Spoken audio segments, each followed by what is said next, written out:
Le parti UNIR a appris avec consternation les récentes attaques perpétrées dans la nuit du samedi 23 novembre 2019 à Lomé et à Soukoudé contre des éléments des forces de défense et de sécurité, ainsi que les dégradations et atteintes aux biens occasionnées par des personnes non identifiées. Notre préoccupation est d'autant plus grande que ces actes correspondent dans leur déroulement à des scénarios préalablement annoncés et largement diffusés via les réseaux sociaux. Nous tenons à exprimer la solidarité de notre parti aux victimes et souhaitons un prompt rétablissement aux blessés. À leurs familles, le parti UNIR adresse un message de sympathie et d'encouragement dans ces moments de dure épreuve. Le parti UNIR présente ses sincères condoléances à la famille du gendarme qui a malheureusement succombé à ses blessures.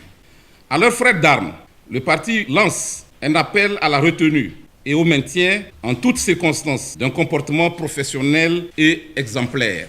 Au regard des circonstances dans lesquelles ces agressions sont intervenues, scellant un épisode de plusieurs semaines d'une rhétorique volontaire, révolutionnaire, agressive, entretenue par des individus toujours en liberté et désignant les forces de défense et de sécurité comme des cibles, le parti UNIR exhorte le gouvernement à prendre la juste mesure du contexte et à prendre toutes les dispositions pour la protection des paisibles citoyens et de leurs biens.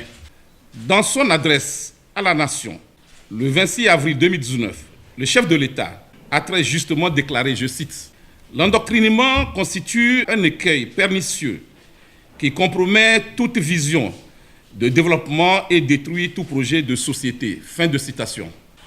Aussi, le parti UNIR souhaite-t-il insister sur la nécessité pour la classe politique et l'ensemble des acteurs de la vie nationale de proscrire la violence et les considérations ethniques ou religieuses du débat politique. Alors que nous nous acheminons vers la première élection présidentielle consécutive à la réforme constitutionnelle votée le 8 mai 2019, il importe que la marche de notre pays demeure encadrée par la paix, la stabilité et la capacité des filles et fils de notre pays à privilégier le dialogue et la concertation. C'est ainsi que nous permettrons à notre démocratie de consolider les bases de la pratique républicaine. Pour la patrie, disons non à la violence. Je vous remercie.